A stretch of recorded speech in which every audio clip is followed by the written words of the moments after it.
Budden podcast, crickets, nothing. Mm-hmm. But who's that Marc, the guy, the political Marc guy? Lamont Hill. Let me tell you something. I'd destroy that dude. Brian McKnight is one of them people. He's weird. And he's done so much awful shit. It makes me really not want to listen to his music anymore. Are you okay? In an interview with Anton Daniels, Brian McKnight presented his version of events. As you are all aware, Brian McKnight's son's lack of a connection has been in the press for years.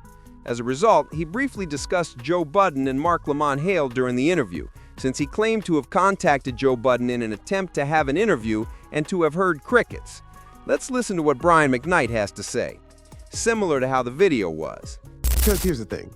Why can't we sit and talk about it? Yeah, I agree. I send a message to Joe Budden's podcast, crickets, nothing. Mm-hmm. But who's that Marc, the guy, the political Marc guy? Lamont Hill. Let me tell you something.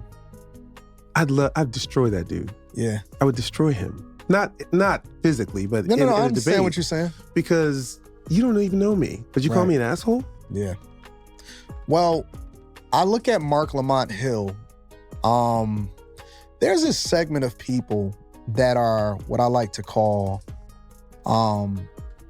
they like to champion themselves as intellectuals, right? And that they truly believe that they're smarter than everybody else. But I don't really believe that because I never see the results. Right. It never translates, right? So I see people hand him I see people handing him his ass all the time. yeah, it's easy to, it's easy to say that, I'm the smartest guy in the room, but it doesn't necessarily translate into results, right? So I decided that I would do stuff on my own, and then I would have the conversations authentically with people that I actually value. And getting to know you over the years, I'm happy that you had an opportunity to tell your perspective and your story on my platform. Let me ask you one more question, because there's been a lot of people from the Ricky Smileys to all of these different type of people that run with a narrative but doesn't necessarily seek the truth. Do you think that they have a greater responsibility on their platforms to be not only entertaining, but also objectively try to find the truth to have these conversations, especially when they have the opportunity to reach out to you and it's not like you hard to find? I think that absolutely they do. And I'll tell you why. One of the reasons why the average watcher or listener is the way that they are is because they see and idolize the people that are acting the way that they do. Right. So why would they be any different? Why would they seek the truth? Why would they look for the truth if the people that they put up on a pedestal don't look for the truth either? Right. They're more responsible than anyone because they've got the bigger platform. So when I go out and I call somebody out about it and they don't reach back, that just tells me you're a coward, that you don't have the intestinal fortitude to sit here with me. Right. Because you know I'm smarter than you. And you know that I have a truth that you don't want to actually get to. I think that another part of it, though, is that they pander into their audience. Well, that's exactly what I'm saying. Yeah. How can we expect the audience to get smarter? I don't think they want them to. I don't think that they want them to. Or to, the plantations that you talk about. Mm-hmm. How do they get off of those? I don't think that they want them to get off of that. I don't think that they're interested in educating or finding the truth or any of that. I don't think that that's the play. I think that the play is to continue to monetize the ignorance. Yeah. I see that too, but that means no integrity. And real quick, I want to let y'all hear some of the statements that Marc Lamont Hill and Joe Budden. And quickly, I want to share with you some of the remarks that Joe Budden and Marc Lamont Hill have previously made on Brian McKnight. Won the money, and I guess, again, I don't know. He seemed like a piece of shit to me for a long time, the last few years. And I'm not convinced that he's not, based on everything I've heard from all the sides. You know what I mean? Everybody can make their own opinions.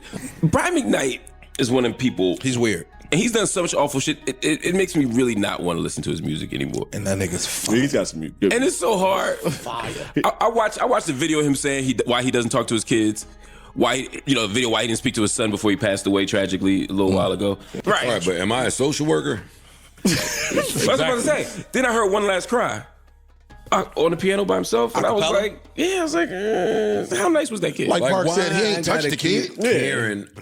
I care about my trusted circle of friends, my network, and my family of they being the best person that they could be. Everybody else, I don't have time to police y'all. Yeah. How are the harmonies? Brian McKnight, I want to sing at my wedding. 4 minutes. All right, so Okay, so you hear both Marc and Joe express their feelings. However, I would like to add this. They both say, "You know what I mean when I say that I'm still listening to the music." It seems like Brian McKnight didn't agree with Marc Lamont Hill's initial remarks, but I'm not sure if he watched the entire video. I'm gonna say this, after seeing the entire interview, my opinion of Brian McKnight has changed. Circumstances before watching this interview, I was with all of you. You see, I was still enjoying the songs of Brian McKnight. I was able to distinguish between the man and the music when he was on the R. Kelly list. He got some of the hits from the early 1990s that I simply couldn't get rid of from my playlists. However, I was with all of you. I exclaimed, "Wow, he left his children behind." I've heard that he recently disowned them. When he died, he was not handing them any of his money. I've heard about stuff like changing names. I then watched his interview, though. Additionally, when I watched a portion of the video, Brian was giving out dates. Additionally, he seemed to have more proof to back up his claims. I don't think things turned out the way many of us believe they did. He even mentioned his son who died of cancer. Many of you should watch the interview and share your thoughts, in my opinion. I wanted to say it first because I plan to make a full video about it. Now, in regard to Brian McKnight using these platforms and being turned down, I believe that's the nature of the game. I regret to inform you that neither Marc Lamont Hill nor Joe Budden is catering to the audience. They felt, I believe, I thought it was a horrible look and wondered why Joe Budden was seated alongside Candace Owens.